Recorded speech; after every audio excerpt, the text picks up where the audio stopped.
Kærleikurinn á sér margar hliðar. Hann ekki bara eitthvað sem yndislegt og þægilegt eða krúttlegt. Kærleikurinn líka pólitískur.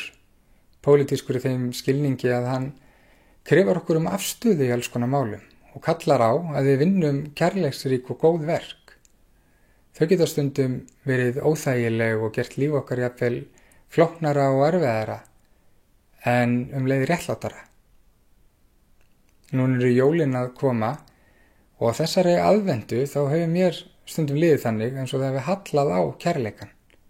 Of margar fréttir berast af því að við sem samfélag ætlum að bregðast þeim sem verst hafa það bæði hér á Íslandi sem og í útlöndum. Eitt af fyrstu versum Biblíunnar sem fjallar kærleikann segir: Guð rekur réttar munaðarleysingjans og ekkjunnar og sýnir aðkomumannunum kærleika og gefur honum fæði og klæði. Leggjum okkar að mörkum á þessum jólum og nýju ári og vinnum að því að gera samfélag okkar réttlátara og leið kærleiksríkara.